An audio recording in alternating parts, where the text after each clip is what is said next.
میں جب انہیں اطلاع ملی کہ کوئی اور کلام ہے جو ان کے ہمراہ بار کعبہ پر آویزاں کیا گیا، اور اس تجسس اور شوق سے پہنچے گی کس کا کلام ہے، کیسا کلام ہے، جا کے دیکھا ایک مختصر سورہ ہے، صرف 3 جملے، 3 آیتیں، انا اعطینا کل کوثر فصل لربک وانحر ان شانئک هو الابتر۔ سب نے جیسے ان 3 جملات کو پڑھا اپنا اپنا کلام اتار کر لے گئے، اور اس کے بعد پھر کبھی کسی میں جرأت نہیں ہو کہ خانہ کعبہ کی دیوار کے ساتھ کلام کو آویزاں کرے۔ اس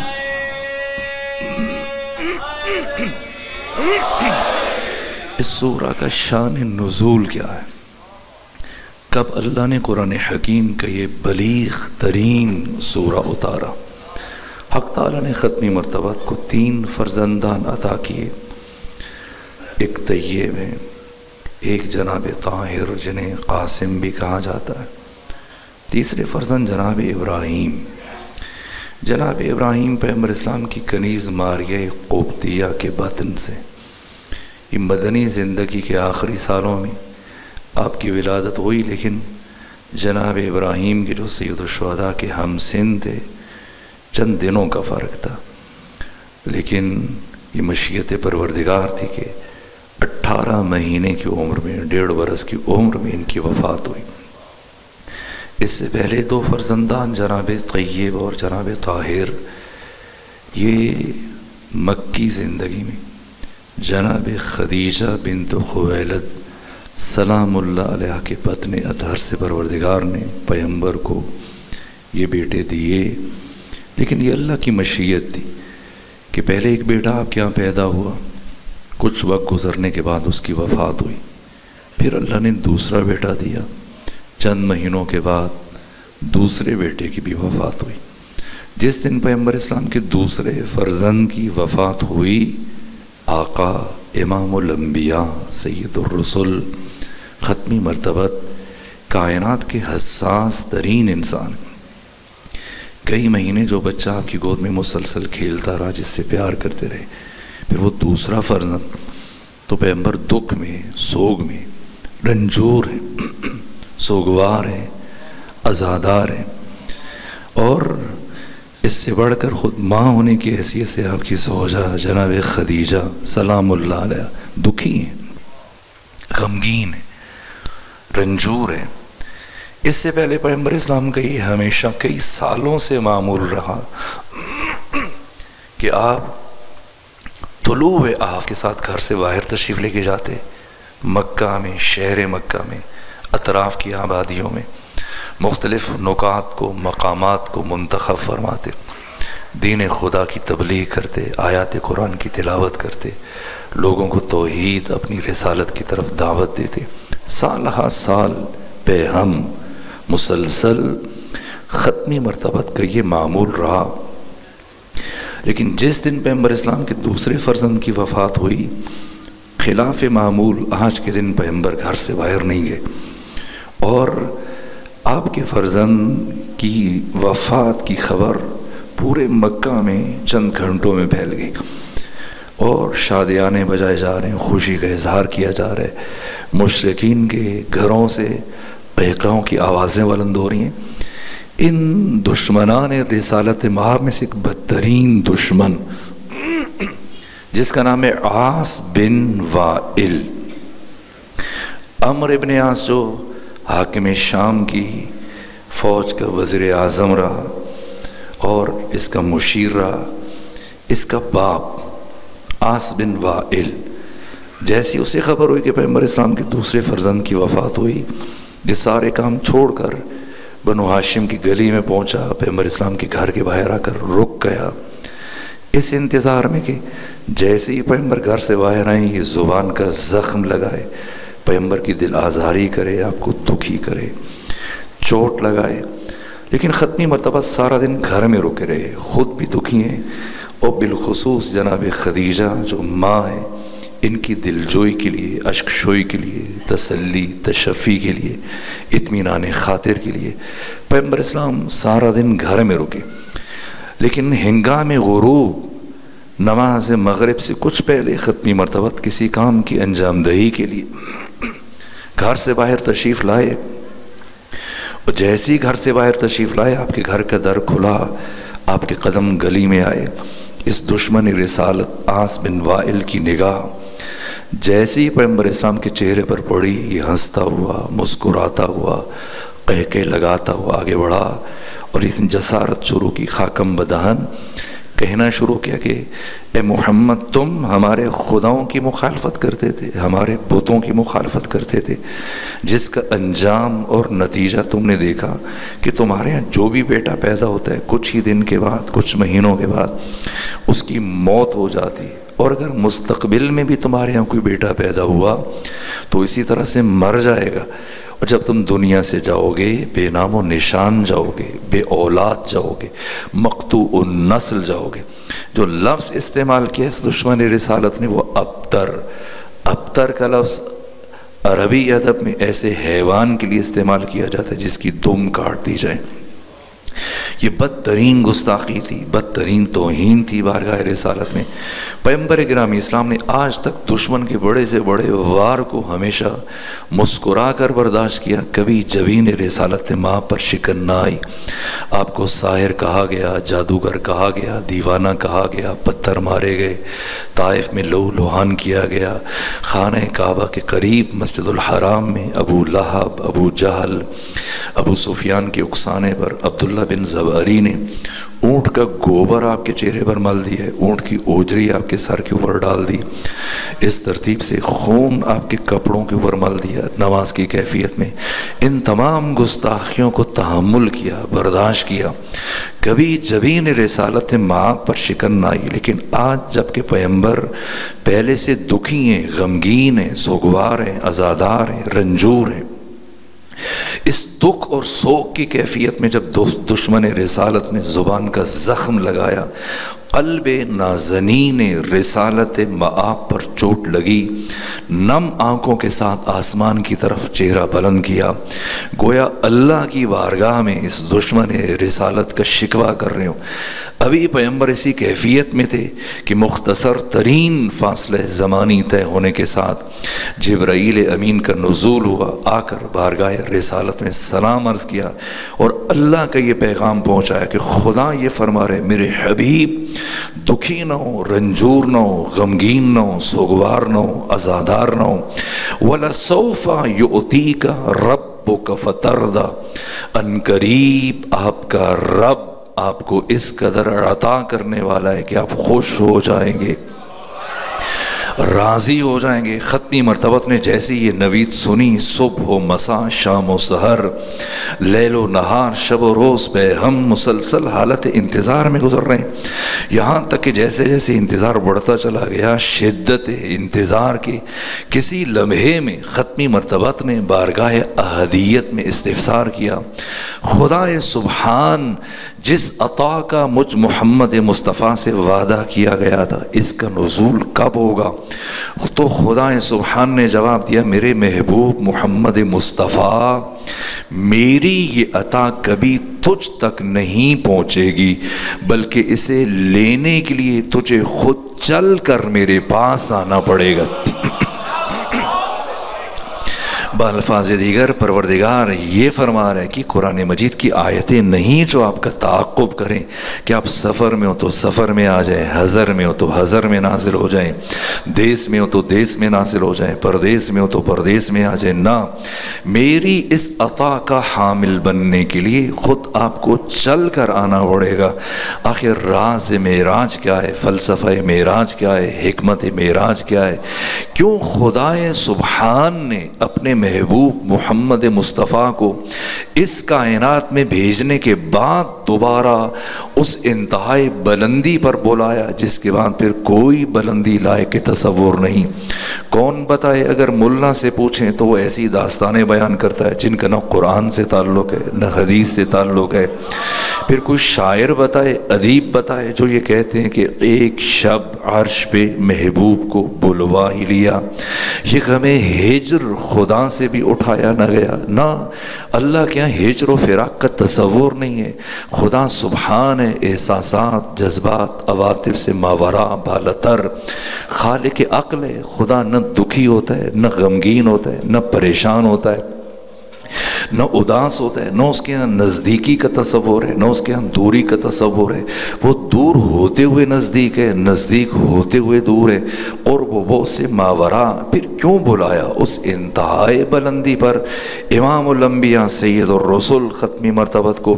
راز معراج سے پردہ اٹھاتی خود صدیقہ کبریٰ ام ابیہا ام الائمہ ام الانبیاء سیدہ زہرا سلام اللہ علیہ نے بیان فرمایا، ان اللہ تعالی خلق نوری، پروردگار نے میرے نور کو خلق فرمایا۔ عجیب یہ ہے کہ جو صاحب مفاتح الجنان شیخ عباس قمی علیہ الرحمہ نے بیت الاحزان میں روایات اس سے متعلق بیان کی، وہ بہت عجیب ہیں۔ ایسے نہیں کہ خدا نے جبرائیل کو بھیجا کہ آئے معراج کے لیے آ جائیں، نہ، پیغام بھیجا کہ آپ اپنا بستر اٹھائیں، خدیجہ کو خدا حافظ کہیں، ابو طالب عمران کے گھر منتقل ہو جائیں، فاطمہ بنت اسد کی میزبانی میں پیغمبر 40 دن مسلسل جناب ابو طالب عمران کے گھر قیام پذیر رہے، اور باہر تشریف نہیں لے کے جاتے تھے۔ ان 40 دنوں میں پیغمبر دن میں روزہ رکھتے ہیں، رات ساری رات حق تعالیٰ کی عبادت کرتے ہیں، سحر کے لیے بھی کھانا جبرائیل ہر روز جنت سے لے کر آتے ہیں، افطار کے لیے بھی کھانا جبرائیل جنت سے لے کے آتے، مسلسل 40 شب و روز۔ چونکہ اب اس نور کا حامل بننا ہے ختمی مرتبت نے، اور سنخیت برقرار ہو جائے۔ اگرچہ ختمی مرتبت جناب صلی اللہ علیہ وآلہ وسلم طاہر و طیب، لیکن اب جو لطافت مطلوب ہے اس نور کو کے حامل بننے کے لیے، اس کے لیے ناگزیر ہے کہ یہ دنیاوی خوراک استعمال نہ کی جائے۔ مسلسل 40 شب روز ختمی مرتبت جنت کا کھانا تناول کرتے رہے، دن بھر روزہ میں رہے، رات بھر عبادت کرتے رہے، اور 40 شب روز مکمل ہونے کے بعد اب جناب ابو طالب عمران کے گھر سے معراج کا سفر شروع ہوا۔ اور جب آقا گئے تو راز معراج کے آخر خدا نے کیوں بلایا؟ کون سی ایسی بات ہے اگر خدا نے کچھ کہنا ہے تو جبرائیل کو بھیج دیں، وہی نازل کرنی ہے تو براہ راست کہہ دیں، نہ، وہاں کیوں بلایا جا رہا ہے؟ راز معراج سے پردہ اٹھاتے خود سیدہ فرماتی کہ ان اللہ تعالی خلق نوری، پروردگار نے میرے نور کو خلق فرمایا۔ کہاں؟ عالم لاہوت میں، عالم اسماء و صفات میں، جہاں نہ کسی ملک کی رسائی ہے، نہ کسی فرشتے کی رسائی ہے، نہ کسی نبی مرسل کی رسائی ہے، جہاں پر خدا ہے، نور خدا اور غیر از خدا، بس اللہ نے ان 14 کے نور کو مستقر قرار دیا۔ فکر انسان سے ماورا، ذہن بشر سے بالاتر، ہم جیسے انسانوں سے کہ لاشعور سے بالاتر، یہ عالم لاہوت سیدہ فرماتی کہ اللہ نے میرے نور کو خلق فرمایا، پھر میرا نور پہ ہم مسلسل اللہ کی تسبیح میں، اللہ کی بندگی میں، اللہ کی تقدیس میں، حمد خدا میں، راز و نیاز پروردگار میں، عبادت الہیہ میں پہ ہم مسلسل ہزاروں نوری سال مشغول رہا، یہاں تک کہ ثم استودع نوری فی شجر من اشجار الجنہ۔ کیسے سیدہ کے نور کو اللہ اس کائنات میں بھیج رہا ہے؟ فرمایا کہ پھر اللہ نے میرے نور کو اپنے قرب سے جنت کے درختوں میں سے ایک درخت میں منتقل کیا۔ یہ سفر نزولی ہے، یہ سیر نزولی ہے۔ عالم لاہوت، عالم اسماء و صفات سے نور فاطمہ کو اللہ نے بیت المعمور میں، جنت میں، آسمان چہاروں میں منتقل کیا، ایک درخت میں۔ سیدہ فرماتی ہیں جیسے ہی اللہ نے میرے نور کو اس درخت میں منتقل کیا، فَأَضَاءَتْ، وہ درخت روشن ہو گیا، ضیابار ہو گیا، چمکنے لگا، نورانی ہو گیا۔ وَإِذَا دَخَلَ أَبِي محمد لَيْلَةَ الْمِعْرَاجِ فِي الْجَنَّةِ، اور جب شب معراج میرے بابا محمد مصطفیٰ جنت میں داخل ہوئے، الہمہ اللہ الیہ الہاماً، اللہ نے میرے بابا کے دل پر یہ الہام کیا، یا ایھا الرسول، اے میرے رسول، کل من تلک الشجرہ، اس درخت سے کھا لیجیے۔ جناب شیخ عباس قمی علیہ الرحمہ نے تحریر کیا کہ اس درخت کے ساتھ صرف ایک سیب بہشتی تھا۔ پیغمبر گرامی اسلام چلتے ہوئے آگے بڑھے، اس سیب بہشتی کو تناول کیا تو سیدہ فرماتی ہیں ثم استودع نوری الی صلب ابی محمد، تو یوں اللہ نے میرے نور کو اس درخت سے میرے بابا کے صلب میں منتقل کر دیا، اور پھر میرا نور جناب پیغمبر گرامی اسلام سے جناب خدیجہ کی طرف منتقل ہوا، الی خدیجہ ابن خویلد سلام اللہ علیہا۔ یہ اہتمام جو نور فاطمہ زہرا کو اللہ نے اس کائنات میں بھیجنے کے لیے قائم کیا، یہ جناب پیغمبر اسلام کے لیے بھی نہیں ہے، مولا متقیان بھی اس شرف میں سیدہ کے ساتھ شریک نہیں ہے۔ نور مصطفیٰ جو خلق اول ہیں، عقل اول ہیں، نور اول ہیں، باعث تخلیق کائنات ہیں، لیکن اللہ نے نور نبی کو اس کائنات میں کیسے ظاہر فرمایا؟ انبیاء کے اسلاف سے گزار کر ایک مرحلے میں صلب عبداللہ بن عبد المطلب تک پہنچایا، پھر یہ نور دنیا میں ظاہر ہوا۔ نور علی کے لیے کیا اہتمام کیا؟ اسی طرح سے نور علی نور نبی کے ساتھ ہم سفر رہا، اور پھر نور علوی جناب ابو طالب عمران کے صلب میں منتقل ہوا، وہاں سے یہ نور دنیا میں ظاہر ہوا۔ لیکن کیا اللہ نے نور فاطمہ زہرا سلام اللہ علیہا کو کسی نبی کے صلب سے گزارا؟ نہ، اللہ کی غیرت نے یہ گوارا نہیں فرمایا کہ نور فاطمہ زہرا کو کسی نبی کے صلب سے گزارے، اپنے قرب سے براہ راست اس درخت میں منتقل کیا، جنت کے درخت میں منتقل کیا، اور وہ سیب بہشتی جس میں اللہ نے نور فاطمہ زہرا کو منتقل کیا، یہ سیب بہشتی پروردگار جبرائیل کے ذریعے سے بھیج سکتا تھا، جبکہ جنت سے کھانے جبرائیل لے کے آتے رہے، جنت سے لباس جبرائیل لے کے آتے رہے۔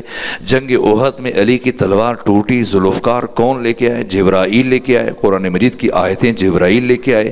اللہ کے باقی پیغامات وقتاً فوقتاً جبرائیل لے کے آتے رہے۔ تمہیں دست ادب جوڑ کر بارگاہ احدیت میں استفسار کرتا ہوں، خدا سبحان جس سیب بہشتی میں نور فاطمہ زہرا کو منتقل کیا، یہ سیب بھی آپ جبرائیل کے ذریعے سے بھیج دیں، کیوں پیغمبر کو بلایا جا رہا ہے؟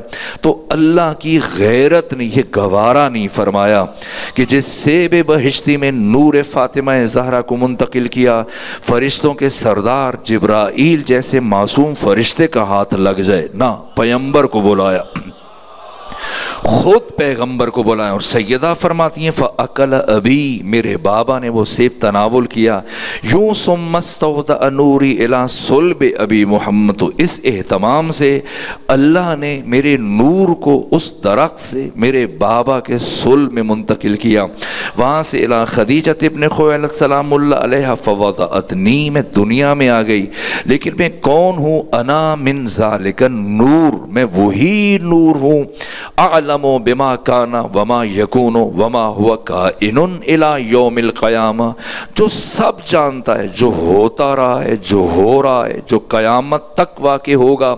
نور فاطمہ زہرا سب سے باخبر ہے۔ یہی وجہ ہے کہ ایک دن مولا متقیان جب اپنے بیت الشرف میں داخل ہوئے، سیدہ کو سلام کیا، اور سلام کرنے کے بعد فرمایا فاطمہ میرا جی چاہتا ہے کہ آپ میرے قریب آ کر بیٹھے، میں آپ کو اس کائنات کے اسرار، رموز، علوم، معارف بتاؤں۔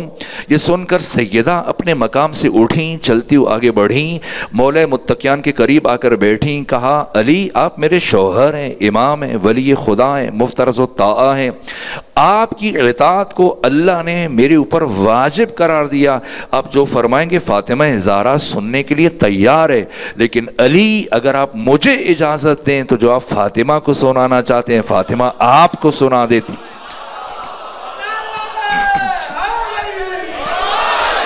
سیدہ سلام اللہ علیہ خود اپنے علم سے متعلق ارشاد فرماتی ہے کہ میں اپنی زندگی میں ایک مرتبہ بھی کبھی کائنات کی کسی شے پر متحیر نہیں ہوئی. یہ اتنی بڑی بات ہے، اتنی وزنی بات ہے. تمام کائنات کے اسرار، رموز، علوم، معارف، کسی بات نے حتیٰ علی ابن ابی طالب جو مظہر العجائب ہیں، وہ ہستی کے جسے کبھی ذات علی پر تعجب نہ ہو، اسے فاطمہ زہرا سلام اللہ علیہ کہتے ہیں. علم علی علم فاطمہ برابر ہے. اسی لیے امام ششم فرماتے کہ اگر روئے زمین پر میرے جد بزرگوار میرے دادا علی ابن ابی طالب نہ ہوتے، آدم سے لے کے عیسیٰ تک کوئی نبی بھی میری جدہ طاہرہ صدیقہ کبریٰ ہم سر برابر نہ ہو سکتا. اس کا کیا مطلب ہے؟ یہ منطوق ہے. مفہوم کیا ہے؟ مفہوم یہ ہے کہ علی علیہ الصلوۃ والسلام یہ لامتناہی لا محدود فضائل کمالات لے کر فاطمہ زہرا سے افضل نہیں ہے، برابری کی منزل پر ہے. علم علی علم فاطمہ برابر ہے، طہارت علی طہارت فاطمہ برابر ہے، عزت علی عزت فاطمہ برابر ہے، شجاعت علی شجاعت فاطمہ برابر ہے. ممکن ہے کسی ذہن میں سوال اٹھے کہ سیدہ نے تو کبھی زندگی میں تلوار نہیں اٹھائی اور علی علیہ الصلوۃ والسلام نے 86 جنگیں لڑی ہیں، عہد رسول میں 83 جنگیں لڑی، اپنے عہد خلافت میں 3 جنگیں لڑی. خود اپنے متعلق فرمایا خلقنی معتدلا، اللہ نے مجھے درمیانے قد کا خلق کیا. اگر میرا دشمن لمبے قد کا ہو تو اسے میں بیچ سے کاٹتا ہوں، چھوٹے قد کا ہو تو اوپر سے کاٹتا ہوں. لیکن ایسا کبھی نہیں ہوا کہ علی کے مقابلے میں آنے والا دشمن بچ کر چلا جائے. علی کائنات کے شجاع ترین انسان، حتیٰ علی کی نہیں ہے، تلوار کی بھی محتاج نہیں ہے. کسی جنگ میں ایک دشمن آپ کے مقابلے میں جب آیا لڑنے کے لیے، ایک مرتبہ اس سے پہلے کہ جنگ کرے کہنے لگا علی میں نے آپ سے متعلق سنا کہ آپ دنیا عرب کے سخی ترین انسان ہیں، کریم ترین انسان ہیں، ایسے انسان کے اگر دشمن بھی آپ سے سوال کرے تو آپ اسے بھی محروم نہیں رکھتے. حضرت نے فرمایا ایسا ہی ہے، اگر کچھ چاہیے تو بتاؤ. کہا مجھے آپ کی شمشیر چاہیے، یہ تلوار چاہیے. حضرت نے تلوار اس کی طرف بڑھائی، اب اپنی تلوار اٹھا رکھی، پہلے سے مولا متقیان کی تلوار اٹھائی، 2 تلواریں اٹھا کر کہنے لگا علی اب بتائیں اب آپ کو مجھ سے کون بچائے گا جبکہ میرے پاس 2 تلواریں. حضرت مسکرائے، فرمایا وہی جس نے ابھی تک تمہیں مجھ سے بچا رکھا ہے.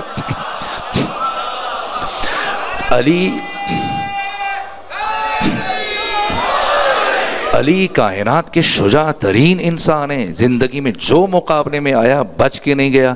تو سیدہ شجاعت میں برابر ہیں. کیسے برابر ہیں؟ سیدہ نے تو کبھی تلوار نہیں اٹھائی. تو علماء اخلاق نے جو شجاعت کی تعریف کی ہے، شجاعت قوت قلب کے اظہار کا نام ہے. قوت قلب کا اظہار کبھی شمشیر سے ہوتا ہے، ذوالفقار سے ہوتا ہے، تلوار سے ہوتا ہے اور تلوار چلا کر ہوتا ہے، اور کبھی قوت قلب کا اظہار گفتار سے ہوتا ہے. علی ابن ابی طالب کی 86 جنگیں ایک طرف، لیکن ایک جنگ جو صدیقہ کبریٰ سیدہ زہرا سلام اللہ علیہ نے لڑی، یہ جنگ علی کی 86 جنگوں کے برابری پر آئی.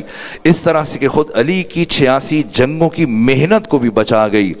شجاعت میں برابر ہیں، علم میں برابر ہیں، معرفت میں برابر ہیں، عصمت و طہارت میں برابر ہیں، عبادت میں برابر ہیں. کون خاتون ہے جو عبادت میں مرد کی برابری کر سکے؟ اس لیے کہ ہر خاتون کی ایک عذر ہے، مجبوری ہے کہ وہ مہینے کے کچھ دن نماز نہیں پڑھ سکتی ہے، روزہ نہیں رکھ سکتی.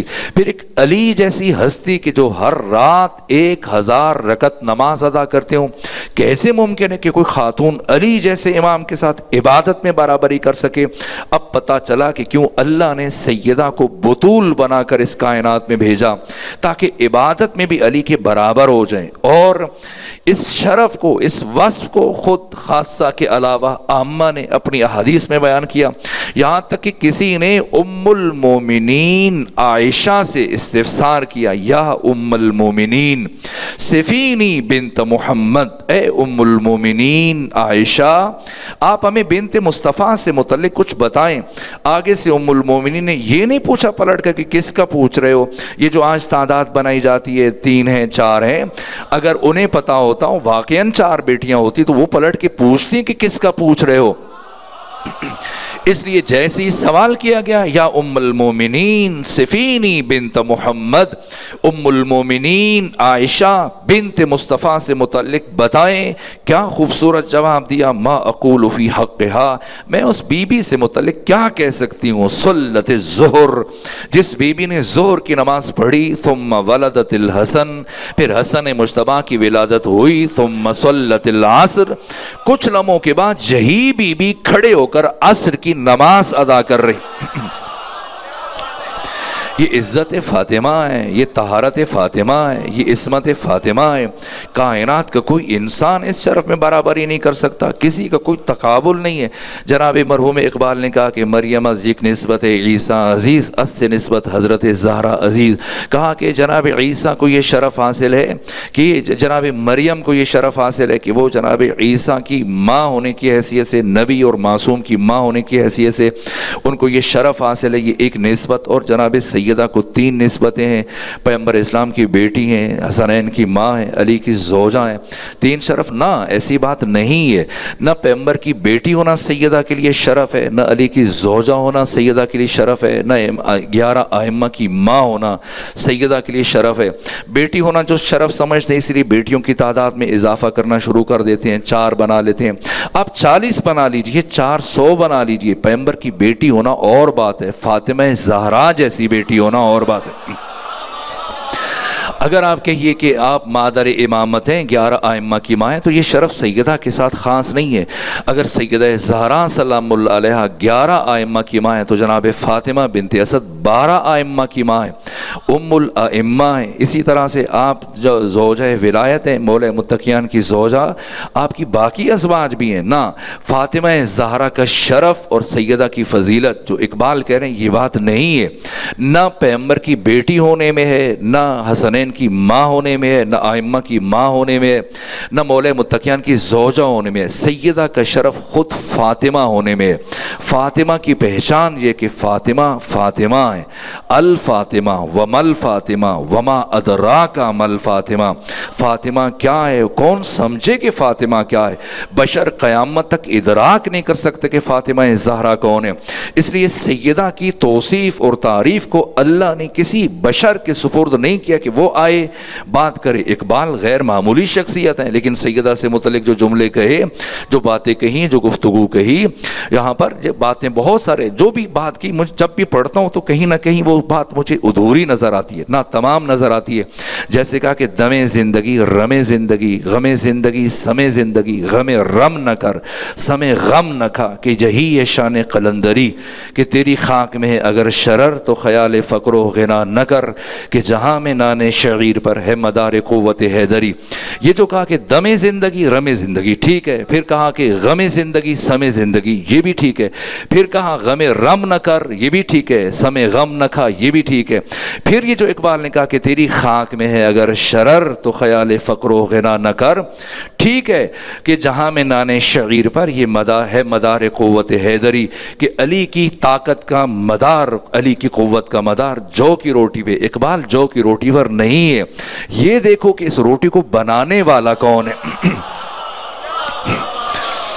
جب روٹی سیدہ کے ہاتھ سے بنے تو پھر روٹی، اگرچہ اس روٹی کا تعلق خاک سے بنی ہے، اسی مٹی سے گندم کو کاشت کیا گیا، جو کو کاشت کیا گیا، لیکن وہ فرشتے جو بے نیاز ہیں، خوراک سے بے نیاز ہیں، ملکوت اور آسمان پر رہنے والی مخلوقات، تو پھر سیدہ کون ہے اور ان کے ہاتھ کی بنی ہوئی روٹی کا شرف کیا ہے، مقام کیا ہے، کہ جسے عرش پر منگوام مفسرین نے کہا کہ مسکینم و یتیمم و اسیرا، یہ فرشتہ ہے جو ایک دن مسکین کے روپ میں آتا ہے، دوسرے دن یتیم کے، اور یہ اس ترتیب سے۔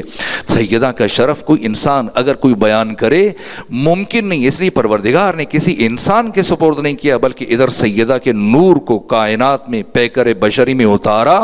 پیغمبر اسلام آپ کے تعارف میں فرماتے کہ میری بیٹی فاطمہ زہرا حوراء انسیہ ہے، انسانی پیکر میں حور، حور کا تصور، حور کا مفہوم وقت نہیں بچا کہ میں آپ کی خدمت میں عرض کر سکوں.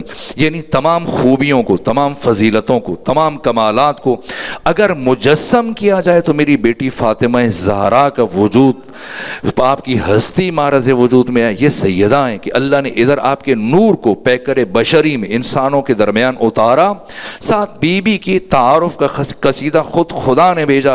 انا اعطینا کل کوثر، اے حبیب ہم نے آپ کو کوثر عطا کیا. مقام فخر پہ خدا فرما رہے.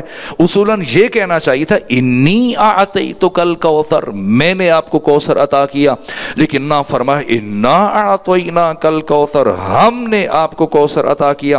یہ پروردگار ہم کیوں کہہ رہے؟ جیسے ہم کبھی میں کہہ دیں کبھی ہم کہہ دیں. نہ، میں نے عرض کیا خدا کیا مزاج نہیں ہے، کیفیتیں نہیں ہیں. خالق عقل، خدا حکیم، احساسات سے ماورا بالاتر. اگر میں کہے تب حکمت ہے، اگر ہم کہتا ہے تب حکمت ہے. علوم قرآن کے ماہرین نے جو اس فرق کو بیان کیا، یہاں تک کہ علامہ جلال الدین سیوطی جن کی وفات 911 ہجری میں ہوئی، علوم قرآن پر مشتمل کتاب الاتقان میں یہ تحریر کیا کہ کب خدا میں کہتا ہے، کب خدا ہم کہتا ہے. اگر خدا کسی کام کو وسیلے کے بغیر انجام دے میں کہتا ہے، کسی کام کو وسیلے کے ذریعے انجام دے میں نہیں کہتا، ہم کہتا ہے. سورہ مبارکہ کوثر میں خدا نے یہ نہیں فرمایا انی اعطیتک الکوثر، میں نے آپ کو کوثر عطا کیا، نہ فرمایا انا اعطینا کل کوثر، ہم نے آپ کو کوثر عطا کیا. کیا مطلب؟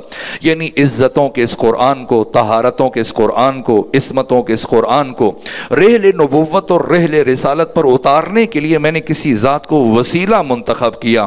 تو جب کلام فاطمی کی تناظر میں کوئی نبی وسیلہ نہیں بنا، کوئی فرشتہ ملک وسیلہ نہیں بنا انتقال نور فاطمہ کے لیے، تحویل نور فاطمہ کے لیے، پھر کون سی ذات ہے اس کائنات میں جسے خدا وسیلہ منتخب کر رہے؟ تو تنہا ایک ذات ہے جسے خدا نے تحویل سیدہ کے لیے، تحویل نور فاطمہ کے لیے وسیلہ قرار دیا، اور اس ہستی کا نام جناب خدیجہ بنت خویلد سلام اللہ علیہا ہے. باقی ازواج نبی کا کوئی تقابل نہیں ہے جناب خدیجہ کے ساتھ. بے بین تفاوت رہا، اس کجا استا و کجا، زمین آسمان کا فرق ہے. کسی زوجہ کی نسبت نہیں ہے جناب خدیجہ کے ساتھ. کون خدیجہ؟ خدیجہ کا یہ شرف کہ مادر فاطمہ ہے، مادر گرامی فاطمہ زہرا سلام اللہ علیہ. کیا خصوصیت ہے اس بی بی میں کہ اللہ نے آپ کو فاطمہ جیسی ہستی کے لیے ماں قرار دیا؟ تو جناب خدیجہ کا علم، ان کی معرفت، ان کی بصیرت، ان کا صبر، ان کی استقامت، ان کی جد و جہد اسلام کے لیے، ان کی قربانیاں جو ایثار کیا، سارا مال دین میں قربان کر دیا تہذیب انسانی پر. آپ کی شخصیت کے جو اثرات اور آثار سب بجائے خود، لیکن وہ راز جس کی بنا پر حق تعالی نے جناب خدیجہ کو، سیدہ کے نور کو اس کائنات میں بھیجے جانے کے لیے وسیلہ منتخب کیا، خود اس نام سے بھی آیا ہے. یہاں تک کہ مورخین نے، سیرت نگاروں نے، محدثین نے تحریر کیا کہ مکی زندگی میں ایک ایسا مرحلہ تھا کہ پیغمبر گرامی اسلام پہ ہم مسلسل 40 دن مسجد الحرام میں خانہ کعبہ کے قریب کھڑے ہو کر نماز ادا کرتے رہے. اور ان 40 دنوں میں ایک نوجوان پیغمبر کی اقتداء میں نماز ادا کرتا رہا، ایک خاتون پیغمبر اسلام کی اقتداء میں نماز ادا کرتی رہی، ایک بوڑھا مجاہد ہاتھ میں تلوار لے کر ان تینوں کے گرد طواف کرتا تھا. کوئی دشمن، منافق، مشرک، کافر ان تینوں میں سے کسی کو نقصان پہنچانے میں کامیاب نہ ہو جائے.